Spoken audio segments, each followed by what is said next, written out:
Welcome back to my channel. In this video, I'm showing a beginner's guide on making shaker cards. These seem intimidating at first, but I'll show you how to easily take any card template and turn it into this. These turn out so beautiful and really elevate the card.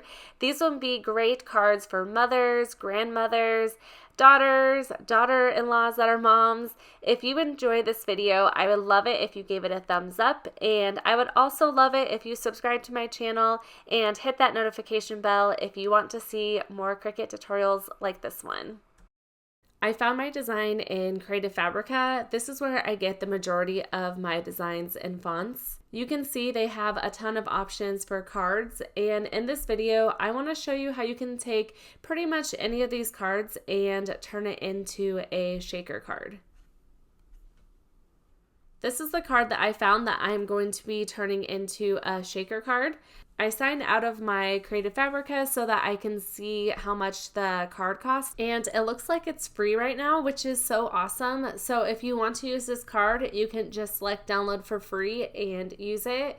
I also wanted to mention Creative Fabrica's free trial. I bring this up a lot on my channel because it's such a good deal. They have a membership on their website, and with their membership, it includes unlimited access to over 6 million graphics. So that would be fonts, images, sublimation images, cards, all kinds of things, and they come with commercial licenses as well. If you want to give this a try and see if it's something that you would get a lot of use out of, you can activate their free trial. You can cancel this at any time, but after the 10th download or after 1 month, it will automatically renew for $9 a month. But if you decide that you don't want the membership, you can cancel before then. Creative Fabrica has free bundles all the time on their website, which is just amazing. So I wanted to show a couple of their free bundles that they have going on right now. Right now it is free and you get 20 premium fonts, so that is awesome, and these are all super cute and very fun fonts. Another bundle that is free right now is this one, and it is crazy how much you get with it. I have already downloaded this, and there is just tons and tons of designs. There's 1,200 plus of these. What's nice about these bundles is all you have to do is download it one time. You don't have to sign up for the trial or anything, so that is pretty cool that Creative Fabrica does these all the time. That was a lot of information with Creative Fabrica, but I will just make sure to organize it with all the links in my description box if you're interested in anything that I mentioned. I'm in Cricut Design Space, and I already have the card uploaded from my downloads folder. You do have to upload each piece separately, so I have all three uploaded. I'm just going to click on them and pull them into Cricut Design Space. This is going to be the main piece of the card. As you can see, these little dashes here, that is the score line. That is where you fold the card in half. And looking in the layers panel, it has each piece separately, and it looks like it is set to a cut instead of score. So I need to go in and change these to a score. I have the top selected, so it's selecting every single one of these, and I am going up to operation, and I am going to select score. These are all grouped together. I need to attach it. I really don't like how it has all the layers in the layers panel, but oh well. But I'm gonna click on the Mother's Day card, and this has this entire thing attached. It has the purple card, and it also has all of the little dashes, and I will select attach. You have to attach the score line to the rectangle, that way it shows up like that when you click on Make It. Now over here we have a couple pieces of the card. Mother will be going directly on top of it. It did have a couple other pieces for extra borders for the card, but I didn't pull those into Cricut Design Space because I'm not going to be using them. I'm going to try to explain it as best I can in Cricut Design Space, but it'll be even easier to see it when I'm actually putting the card together. I'm just going to highlight over both of these to kind of give you a visual of what it's going to look like. This is going to be on top of the card like this, and I want the glitter for the shaker card to be in between this rectangle here. To do that, I'm going to be putting mounting tape around the edge of the entire rectangle. The problem is this rectangle is so thin that my mounting tape will just be too big for it. So what I have to do for this one is thicken those edges, and how I'm going to do this is by using the offset tool. So what I'm going to do is grab this piece here. I'm going to select on offset. Then I can adjust this a little bit. I might make it a little bit smaller. Okay, I like that there. I'll hit apply. It obviously didn't thicken this line, it just made the shadow offset around it, but I will just include the offset in my card. And as you can see, I have plenty of room to add my tape. I will also be cutting out clear acetate, so what I'll do is I will put the glitter inside here, then I'll glue the acetate to the side. So I need to grab a shape, which will be my acetate. I'm just going to grab a square. I will change the color since I want it on its own separate mat, and I will hit unlock. Then I will just bring it down here and make it about the size of this rectangle. I'm not going to make it as big because I want enough space to glue this down. I think that looks pretty good, so I am going to set that to the side. Now I just need to figure out my colors, and then I'll kind of explain the layers one more time before I go to the Make It screen. I'm just going to be using two different pink colored cardstock. So this first one is going to be the lighter pink. I actually have to detach this so I can change the color really quickly. And I actually have to ungroup it even. So I should have done that before I attached everything. Now I can change the color to kind of a light pink color. And now I'm just going to highlight over the lines in my card and hit attach again. And now I need to change these colors. This one's going to be the next layer, so I am going to make that a darker pink. Then I'm going to make this the same light pink color. Then I'm going to make this the same dark pink color, and hopefully this will look good. Really quickly, I just want to explain how I'm going to piece all of this together. Here's all my different layers for my card. This piece of cardstock I will be gluing on top of this other piece of cardstock. This one I'm going to be using tape. I said mounting tape earlier and I meant to say foam tape. It raises it up a little bit and gives it some dimension. So I'll be using some tape to put that on. For my acetate, what I'll do is turn this around so it's backwards. I will glue this down. Then I will add my glitter and place this on top. So it's a little confusing showing it here in Design Space, but you'll easily be able to see how I layer all this together in just a minute. I'm ready to click Make It. My cardstock is 8.5 by 11. It automatically does 12 by 12, so I need to change that. I will click on that and it should pull this onto two different mats. So I will need two colors of the light pink. Then I'll go down here and switch this to 8.5 by 11 as well. And I will do the same for this one. I'm using 65-pound cardstock, but I am going to use the setting for 80-pound. I feel like that works better with my machine.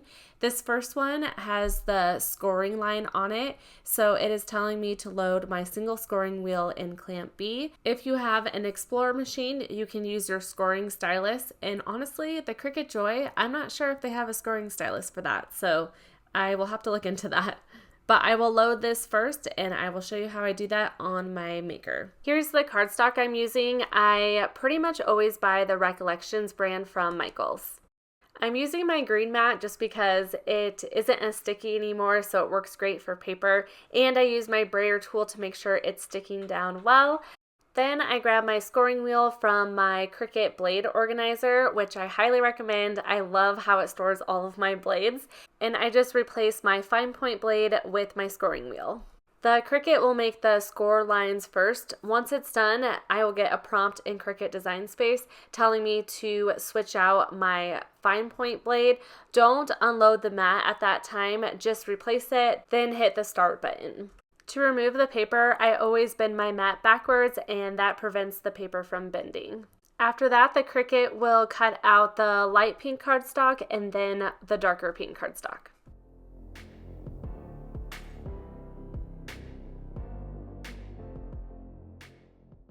For this last one, I will browse on materials and search for acetate. Then I will just select that. Here's the acetate I'm using. It is Cricut brand, and I believe I bought it at Michael's. Before adding the acetate, I want to show you a quick way to get the cardstock off the mat. This is probably common knowledge, but taking the XL scraper and scraping it against the mat just quickly takes it off. I realized later in the video that this acetate has a clear film on both sides. That's a protective film, and I completely forgot to take it off. So before adding it to your mat, make sure to remove that film on both sides. The Cricut's finally done cutting everything out. Here's all of the pieces. I'm using the Barely Art Glue, which is amazing for this, but I lost the fine point tip, so I'm going to use this little bottle. I'm not sure if it comes with it or it was just something that was in my craft room, but it has that really fine tip. So what I do is take my light pink piece that's going to be laying on top of that other cardstock, which is that offset cardstock piece, and I glue along the whole thing. I sped this up a lot. I was also trying to do it super fast so it wouldn't dry as well.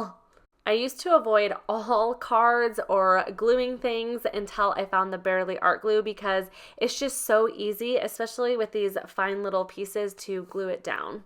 Once that's done, I place the cardstock directly on top of the other cardstock and just kind of run my fingers around it to make sure that it's placed down well.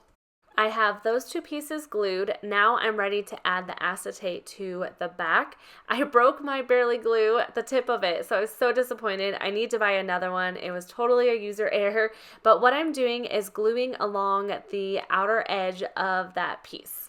If you want to tape down the acetate, you can do that as well. You just want to make sure you can't see it through any of the open spaces. I run my finger along the edge just to make sure it's pressed down well, and I also make sure it's dry before going on to the next step. Basically, whatever card design you're using, you want that clear acetate right up against the design. I made sure to get rid of any sticky residue that was on the acetate because I don't want the glitter sticking to that. Now I'm ready to add my foam tape. I bought this at the Dollar Tree in a pack of 3, so all 3 of these for $1.25, all varying sizes, which is awesome. I use the thinnest foam tape. I just kind of line it up along the edge to see where I need to rip it off. I probably should have used scissors, but I just kind of tear it off there. Then I add it to the edge. Here's where I noticed the film on the acetate, so I removed that even though there would be one on the other side that didn't get removed. Then I carefully place the foam piece down. I want it right on the edge where you can't see it through any pieces of the card. After that, I follow the same process for the other edges of the cardstock. You do want to make sure it's completely touching though, because the glitter is going to be inside of this. So this is what will hold the glitter inside. You'll also want to make sure you use this foam tape for shaker cards because it has a little bit of a height to it. So it just gives a space for the glitter to kind of shake around in. This is the glitter set I'm using from the Dollar Tree. It was in our Dollar Plus section for $3. You can really make a card like this and not have to spend too much money, which is awesome. You twist the top and it'll have an opening for each section. I just started sprinkling the glitter into the card. I would do a little bit at a time, then I would twist the lid and do a little bit more, and so on. I also wait to take that backing off of the tape until I'm done with the glitter. I learned the hard way with this and I had glitter stuck all over the tape, so this is definitely the way to do it. Next, I press up against each corner of the tape just to make sure that it is touching and that no glitter will escape. That is completely done. So now I'm ready to add my actual card on top. So this will be where the front of the card is going to be. It's kind of hard to center it, so you kind of have to do the best you can. Then I just press it up against that tape. When I turned this around, I was literally shocked at first by how cute this is looking. I'm going to add my last piece using these Pop Dot adhesive. I also got these at Dollar Tree, which is super exciting.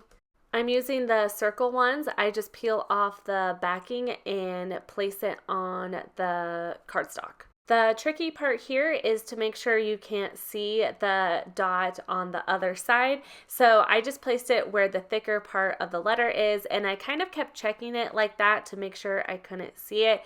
These little foam dots are basically the same thing that I used around the glitter to make sure it held it in, and they just add some dimension to the card, which is really cool. Once I have all the adhesive dots on there, I turn it around and place it on my card. You can see a little bit of the adhesive there, so I just took my tweezers and pushed against it so that it was underneath that letter.